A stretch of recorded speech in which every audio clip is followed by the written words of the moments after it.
verdadeiro ou você não conhece sobre esse assunto? Olha, o glúten já tem bastante estudos encaminhados. O que eu posso dizer são de congressos que eu participei a respeito da lactose, principalmente.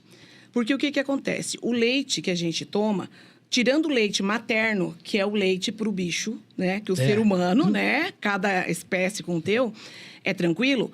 O leite de vaca, por exemplo, é para o bezerro. E a gente dá para a nossa criança. E o que é todo tipo de leite? Tirando o materno, ele é neuroinflamatório. Né? Sendo neuroinflamatório, algo acontece, né, no intestino que ajuda a ficar... O caso, né, que foram apresentados para nós em um congresso, que eu já participei, principalmente quando se fala da medicina integrativa, ela fala muito sobre isso. Fala muito. A nutrição integrativa, ela bate em cima. A criança, por exemplo, lá nós vimos exemplo de crianças que tinham dificuldade na aquisição da fala, pequenininhas. Foi tirado o leite e a criança foi proporcionado o desenvolvimento da fala. Entende? Porque quando a gente fala em TEA, em autismo, transtorno do espectro do autismo, né? A criança ela tem um desenvolvimento dela até os 2, 3 aninhos, depois tem uma poda neuronal significativa. Se essa criança não teve aquisição de fala até esse período, dentro do transtorno do espectro do autismo, ela pode não conseguir depois. Né? Então, a gente fala prevenção, né? A criança está com dificuldade para falar, não está desenvolvendo a fala, já procura um fono para começar a trabalhar. Às vezes, a pessoa fala, vamos esperar mais um pouquinho, vamos esperar, porque o pai falou com 4 anos, não sei quem falou, todo aquele enredo, né? E quando, na realidade, nesse momento, o tempo é muito importante. Porque o que você gastaria o valor de uma bicicleta, vamos dizer assim, em tratamento inicial, você vai gastar carros importados depois e não é garantia que você consiga. Entendi. Produção, coloca o segundo vídeo para mim. É do doutor Laí Ribeiro. O Marcelo Ribeiro Moreta pergunta se existem alimentações indicadas para autistas. Existe, claro. Primeiro, para o autista, a primeira coisa que você tem que fazer é tirar o glúten e o leite. Isso é fundamental. Tirar o glúten e o leite, a melhora é absurda. Tá? Você pode olhar na internet, você vai ver autismo e produtos lácteos, tem uma diferença muito grande. Então, existe toda uma abordagem para isso, para estimular as enzimas, porque o autista, hoje, por exemplo, nós usamos no autismo baixas doses de naltrexona. Naltrexona é um antagonista opioide, que quando dando em doses altas, faz o indivíduo parar de beber. Você lembra que sua mãe te falava que tinha um remédio que a mulher colocava na comida do marido, para o marido parar de beber? Pois é, aquilo chama naltrexona. Hoje sabe-se, hoje não tem uns 30 anos que nós sabemos disso, se você der doses homeopáticas de naltrexona, ela tem um efeito contrário. E ela tem um efeito muito bom no autismo. Geralmente, pacientes com autismo também têm deficiência de vitamina D, tem baixas doses, porque isso é um problema sério também, que combina, porque a vitamina D de dado, para não confundir com a B de bola, a vitamina D de dado, ela não é uma vitamina, ela é um hormônio. É o mais potente hormônio esteroidal que existe no corpo. Quem se interessar, depois procura lá o link e acessa essa informação. E é aquilo que você falou, você já foi de um congresso onde fala sobre essa questão do trigo, né? Ele chega do leite, principalmente. Do leite, principalmente. E ele fala que chega a dar uma melhora em torno de 70% no autismo. Impressionante mesmo isso que ele falou. Lá no vídeo ele cita alguns artigos muito interessantes. Tem um segundo vídeo aí, produção. Passa pra gente aí que é... Hoje é o Dia Mundial de Conscientização do Autismo, um transtorno que atinge 2 milhões de pessoas no Brasil. Um estudo israelense mostra que 8 em cada 10 pacientes começaram a experimentar uma nova vida depois de serem tratados com o canabidiol, uma substância que é derivada da maconha. Aos 6 anos de idade, Luísa é uma criança saudável que brinca, pula. Luísa é autista. O autismo é um transtorno que impacta principalmente a capacidade de comunicação com o mundo. Em geral, autistas têm dificuldade de se expressar, repetem gestos e, em casos mais severos, têm crises de ansiedade e de raiva. A ciência ainda não tem certeza de como se origina, mas avança nos tratamentos. A Luísa nunca esteve tão bem. Nos últimos 2 anos e meio, ela tem tomado óleo de canabidiol, uma das centenas de substâncias da cannabis sativa. Sim, a planta da maconha. Calma, acompanhe sem preconceitos. Qual é o seu nome? Maria Luísa. Você quer ser minha amiga? Quero. Os benefícios do canabidiol em autistas foram identificados por cientistas israelenses. Numa pesquisa com 200 crianças que usaram o extrato por 6 meses, 83% tiveram melhora do humor, ansiedade, concentração, qualidade do sono e na capacidade de fazer sozinhas tarefas corriqueiras como alimentar-se e vestir-se.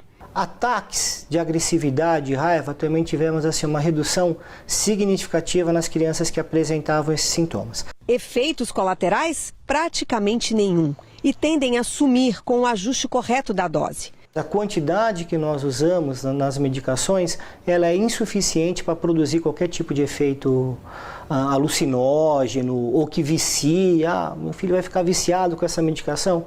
Não, não vai. No mundo, há 70 milhões de autistas, 2 milhões no Brasil. Aqui, as famílias obtêm o óleo de canabidiol importado através da Anvisa, se provarem por laudos médicos que outros medicamentos não deram o efeito esperado. Ângela foi além, conseguiu na justiça autorização para produzir em casa o remédio da filha. Ela começou a mostrar os sentimentos dela e as sensações dela, né, que ela não tinha antes. Então ela começou a sentir fome, frio, sede, dores, né? Desejos, né? E desejos. E antes de terminar, para deixar bem claro, autismo não é contagioso e não tem cura, porque não é doença. É apenas um jeito de ser. Vídeo muito interessante, a reportagem do SBT, né? E nós temos a Unila, né, que já está fazendo pesquisa, né, sobre canabidiol. E aí você vê, professora, né, doutora, por que não liberar o canabidiol para todas as crianças que nós temos na rede pública? Assim, professor Júlio, o que eu vejo é o seguinte, vocês viram bem quando as outras medicações não deram certo. Porque tem crianças que dá certo com as medicações convencionais. Né? Quando a gente fala, por exemplo, hoje é publicado em artigos de medicina, não tem ainda um que comprove e diga, olha, é 100%, porque a gente trouxe o estudo de Israel, né? Para algumas crianças realmente dá certo, quando os outros não deram certo. Porque foram feitas tentativas, né? Mas eu, quanto à parte medicamentosa, sem preconceito algum, eu penso que se existem algumas comprovações que já são provadas, já tem anos de estudo que a gente possa usar, ok, né? Eu penso assim, deixar a parte do canabidiol igual foi colocado, né? Quando as outras não deram jeito, quando as outras não foi alcançado o objetivo. Porque quando a gente fala em medicação, eu sou bem prudente quanto a isso, porque ela tem que ter um horário certo para ser dado, não é de qualquer jeito. Porque a gente sabe, por exemplo, em sala de aula, quando a criança foi medicada, que a criança traz um desenvolvimento de empenho, né? Mas tem que ser religiosamente, tem que ser bem cuidado.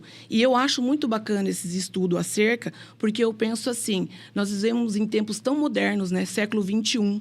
Né? Ainda hoje a gente estava brincando e falando das famílias Jacksons, né? Que era para carro voar, tal, né? Comida sair de dentro de algum lugar, sai, temos o micro-ondas, lavadora de louça também temos, conversar olhando, o carro não está voando, né? Então a gente está num tempo em que o olhar para o ser humano tem que ser diferente e tem que ser usado o que a natureza tem para dar. Mas, assim, eu friso com bastante prudência e como recurso, assim, que eu fiz todos os outros passo a passo, né? O estudo direitinho que foi já realizado.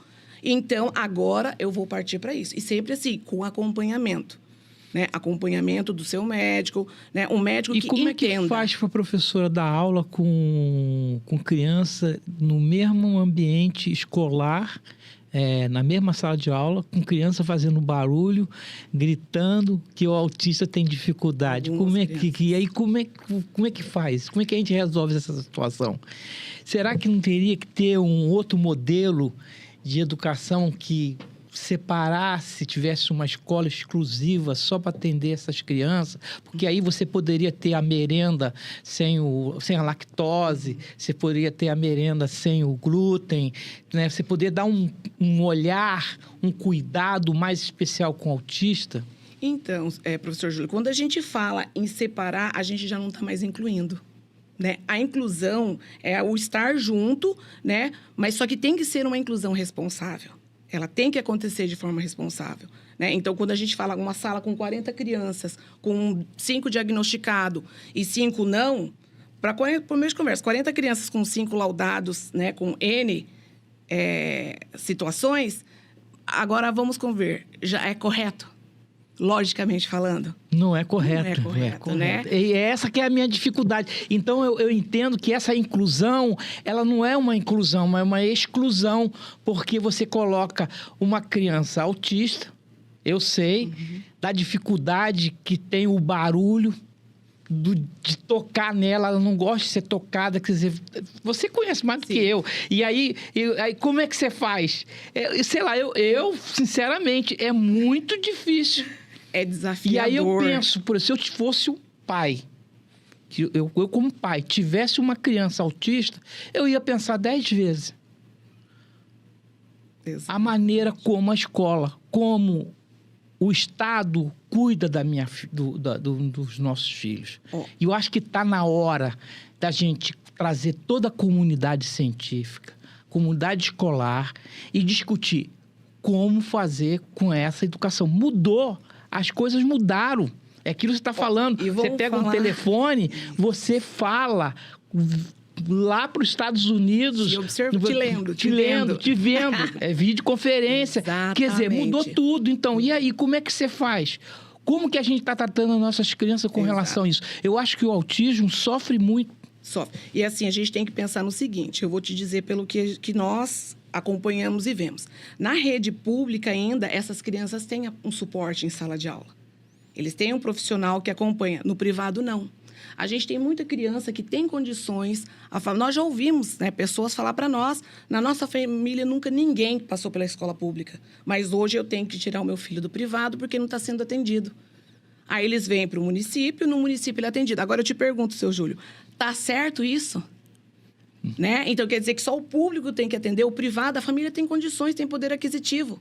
Mas é convidado gentilmente, né? De uma forma muito carinhosa. A gente sabe disso. Ir para a rede. Para a rede. Exatamente. E aí satura a rede, porque a rede está, né? Isso. Porque você tem que ter uma outra filosofia. E se tem a vaga, tem que ser aceito, porque é um direito da criança, lógico, sem laudo. E quando a gente fala de sala de aula, seu Júlio, é o seguinte, o professor, né? Foi-se o tempo que dizia, eu não compreendo, eu não posso. Né? O município proporciona formações constantemente de autismo. Né? Fora que os professores, nós temos plano de carreira. Né? Praticamente 90% dos professores, salvo que não estão no processo estudando ainda, eles têm, né, a valorização por ter a tua especialização e boa parte são especialistas na área. Né? Mas você sempre vai ouvir o discurso, mas eu não sei o que fazer, eu não entendo. Mas é uma situação que é a nossa realidade. O autismo, ele não está agora. Professor Júlio, o autismo sempre esteve aí. Esteve. Só que hoje a gente tem um olhar diferente para a criança. Né? Hoje a gente vê uma criança com um funcionamento diferente e já acende luzes amarelas. Mas só que essa criança, ela tem um adulto.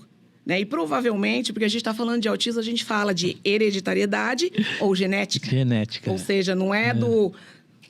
Surgiu. Não, ele está na família. Está na família. Né? E você falou uma coisa interessante. A nossa Justina, secretária de Educação, ela esteve aqui. E ela falou, né, ela deu spoiler. Foz do Iguaçu atingiu uma nota muito boa no IDEB.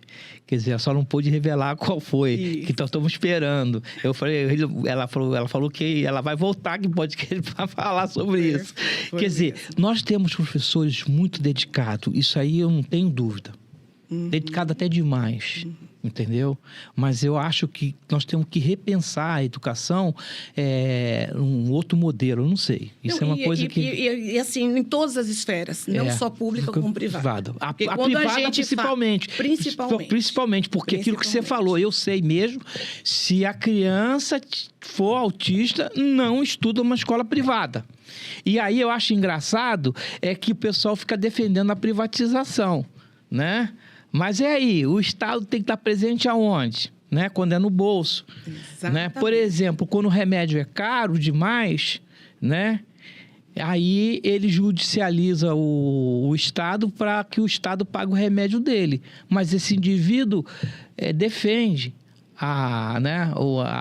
Quer dizer, então essas coisas, o conceito, né? Quando cai no bolso, aí é diferente, né? Não, e aí caiu no bolso, não, meu filho já não pode estudar no colégio privado, porque lá não tem o trato que o Estado dá. Exatamente. E quando a gente fala, antes você mencionou a respeito de um espaço diferenciado. Eu penso assim, a inclusão, como eu havia dito antes, ela tem que ser responsável. Né? E tem que ser uma coisa de mão dupla. Quando a gente fala de uma criança laudada, é um tripé. É família, saúde e educação. Às vezes fica só para educação algumas coisas. Né? E aí fica complicado. E é isso que eu fica acho complicado, porque daí a parte que tem que ser da família, que é buscar o diagnóstico quanto antes melhor, né? Já vai tardio às vezes e está tudo bem, foi. E a parte também da saúde em si. A gente está falando de saúde, né? Uma saúde que tem que ser, ela tem que acontecer de verdade. Esse tripé. Por que lá fora, né, em países de primeiro mundo, vamos dizer, dos Estados Unidos, por exemplo, a criança é 0 analfabetismo para o autismo. Mas a criança ela não vai com 6 anos para o primeiro ano. Ela vai quando ela está pronta para o primeiro ano.